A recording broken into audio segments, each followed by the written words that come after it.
Please make yourselves comfortable.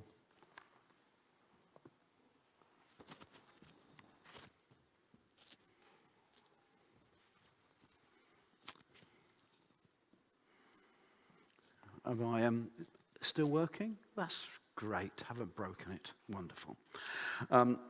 Sorry it was such a long reading. It's called Trying to Fit the Rest of James in Before Christmas.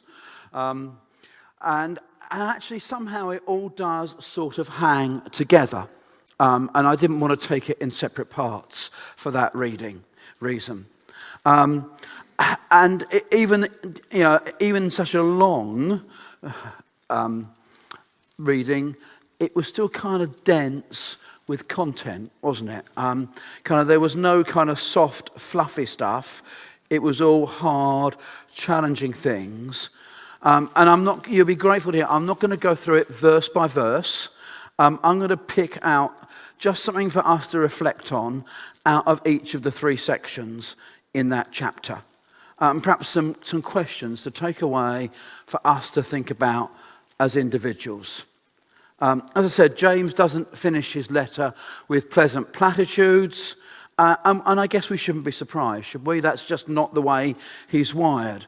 All along, James has been challenging us that actually what we believe, our faith, shouldn't just be something we think about, but it should be something that shapes our lives. It should make a difference every day of our lives. It's not enough to believe certain truths, but actually they have to be lived out in our lives day by day. Last time I was in church, we were in Munich last weekend, and it was really nice to see family. It was nice to be together, the four of us, for Carol's significant 21st birthday, not mentioning the actual age because I won't get my dinner if I do. But the last time I was back in church, Liz shared a testimony from the larder. And I'm not going to kind of tell it in all the details she did, but she talked about Jam picking up something that kind of arrived too late to go out in the larder, seemed to be something that hardly anyone would want, and then with one of those lovely God moments, it proved to be something that someone needed, and they couldn't get any other way. And it had kind of this hallmark of God's timing and God's provision kind of all over it. And Liz kind of told the story beautifully, but she also told it, and if I'm putting words in your mouth, Liz, please forgive me.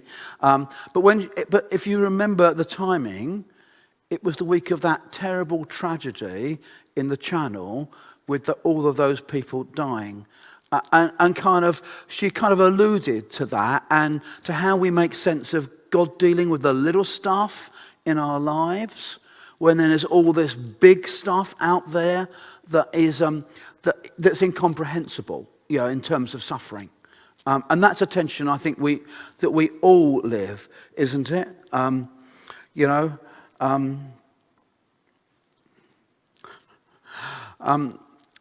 It feels to me like this passage speaks into those sorts of tensions. So I'm going to begin with the middle section. I'm not going to start at the beginning. I'm going to start in the middle, then I'm going to go to the beginning, and then I'm going to go to the end.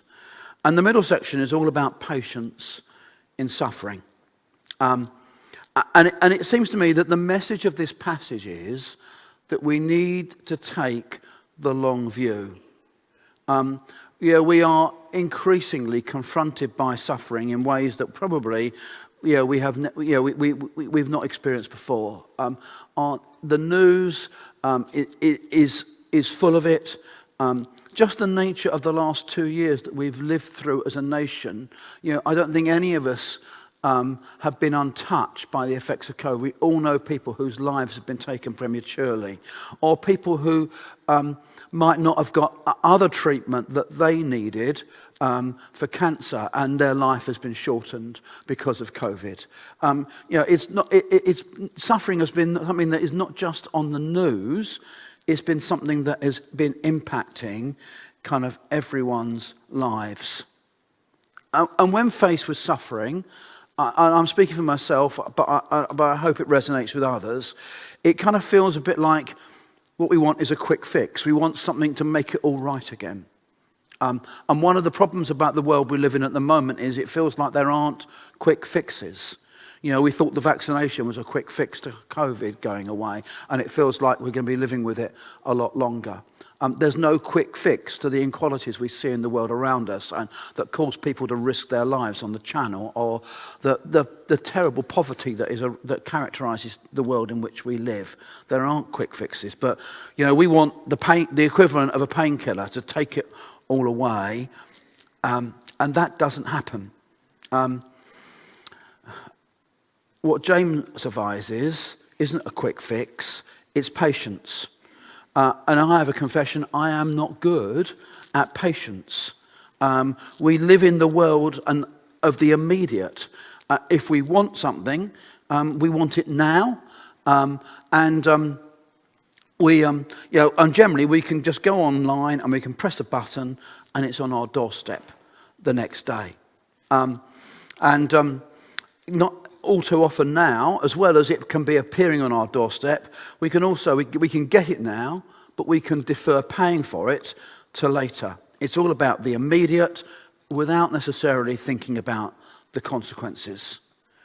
And kind of one of the effects of what we've been living through is that it's been making us wait. Often people have had to wait for things that are not trivial. Waiting lists for medical procedures have got longer and longer, causing anxiety for those that wait. But James encourages us to take the long view. He points backwards and he points forwards. He points back to the prophets that God spoke to hundreds of years before he wrote about the Messiah and what God was going to do. About God's promise of restoring everything in Christ. He points back to that and how they were given that hope and how they had to live with that hope and how they had to have patience and how they were called through that patience to perseverance. He points back to them and holds them up as an example. And then in the midst of suffering, he points to the future, to the return of Jesus. And that's the heart of what Advent is about. Yes, we're looking forward to Christmas with family, Christmas around the tree, opening presents, doing all the things that are familiar. But Advent isn't just about approaching Christmas. It's about being reminded that Jesus is going to return. And kind of he puts the suffering of this world into an eternal framework. And he reminds them that actually we are not just flesh and blood, we are spiritual beings, that there is something that goes beyond this world. Not that we should be unconcerned about suffering. In a moment you will kind of get to see just how concerned he is about suffering. But actually that we should take the long view. We should see it in the light of eternity. Okay, that's the middle section. Let's jump to the beginning. It's a warning to the rich. Now listen, you rich people, weep and wail. Pretty uncomfortable stuff. And it seems to me this is a warning against complacency. A warning to consider our actions because they may have consequences we may not like. And James is particularly addressing the wealthy. So here's the big question. Does that mean we can pass over what he's saying? I suspect there are not many of us who would consider ourselves wealthy or rich. I know that I wouldn't. And certainly I wouldn't consider myself an oppressor for that matter. He uses strong language. The specific example that James gives us is underpaying workmen and those that are harvesting crops in their field. Well, that's a relief. I don't employ any workmen unless it's Lance to service the central heating. And I harvest my own veg. But can we really dismiss James's concerns? Can we be confident that those who harvested our food have been fairly paid? Or what about those that make the clothes that we wear? Are we sure that they got a just and a fair wage and the opportunity to live a worthwhile life for the labour that they gave to make those clothes? And I suspect some of you are much better at this than I am. I suspect some of you already kind of check out what you buy and where it comes from, and have tried to avoid going to places where but they're known to take advantage of their workers. I have to say, sometimes it's just too easy to opt in my life for convenience or to look for value without checking actually the origins or the reputation for fairness of the people that make it. And it just seems to me that in this global world in which we live, we need to consider our actions. And it isn't just, we can think of it as a third world issue, and probably most of the clothes that we wear come from the third world. But actually in the last year, high street brands have been found to be employing people at £3.50 an hour in Coventry. People that were forced to work in crowded conditions through the pandemic. These are issues that touch our own country as well as the wider world. And we should be concerned about both. The other problem about wealth is that it's relative. Most of us don't drive Aston Martins or jet around the world on private jets. But actually, probably just by the very nature that we live in this country, we are probably wealthier than most of the people that live on this planet.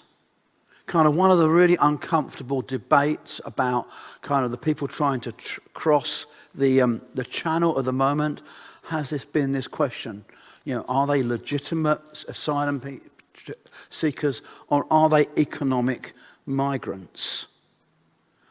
The reality is that whilst we live in a world where there is so much disparity, where there is such a gulf between those that have and those that do not, the pressure will always be on people to risk their very lives to try and gain a better life. And it will be really tempting for us to try and put up our drawbridge and see this as somebody else's problem. But actually, all the while we benefit from that better life, actually it's our problem because we are part of the cause. And I'm not going to go into this in much more detail, but I wonder whether if you like me watched the COP26 summit and wonder what would come out of it.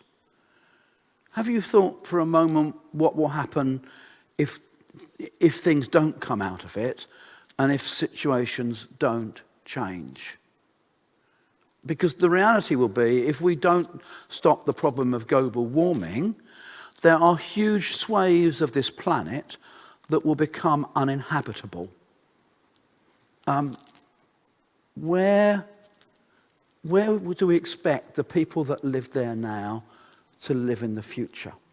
If we don't make it possible for them to continue to live where they are now, they're going to have to go somewhere else to live. Possibly here, or certainly we're better fixed to cope with it than many other places. It will only get worse if that happens. And there seems to me, and I'm aware that I'm now beginning to really go into political territory, I find there is a terrible irony about the fact that we have this situation where people have so little that they are driven to risk their lives to come here because we have so much, and they want the same for themselves and their children, when the solution to that is actually, I would have thought, to make things better where they are, so actually they can live a worthwhile life. There's a terrible irony that we complain about that, and at the same time we applaud or some people seem to applaud, reducing aid to the third world. Am I the only one that sees the terrible hypocrisy in that? And so it seems to me this section leaves us with a question about, are we rich or are we poor? Do we live our lives complacently, accepting what we have, or do we question the right to live that way? It's a question I'll leave for you to ponder. When we listen to these two sections, it would be really easy to think that this is all about the big stuff, isn't it? It's about global suffering and pain and, where is God in all of that, It's hugely painful.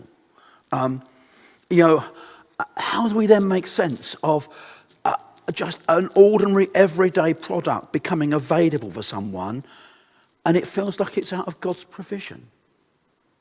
And here we have in this final section, James drilling it down into our lives and saying God's not just interested in the big stuff, the problems of injustice or of human suffering. He's interested in the little stuff, the stuff that happens in our lives. James says, is any of you in trouble? To be honest, at the moment, you could almost ask the question, is anyone not in trouble? That's how life feels at the moment, doesn't it? Am I being wrong about that? Perhaps it doesn't, I don't know. But it feels like it's really quite challenging for most of us. Is anyone in trouble? And he says, let them pray. Is anyone happy? Then they should celebrate. God is interested in the good stuff in our lives and the difficult stuff in our lives. He's interested in when we are sick. Yes, we are hugely privileged with the health service we have. But he says, bring it to me. Pray. Expect me to work in your lives. And so it's not an either or, it's a both and. God is passionate about the world he made, and he wants us to be passionate about that world too, and the injustice within it. But he is also concerned about our day-to-day lives, the little stuff that makes them better or makes them harder. And it leaves me with a final question to leave with you. When we're facing that little stuff, do we ask? And we're going to continue with our prayers now. I'm going to hand over to Jill.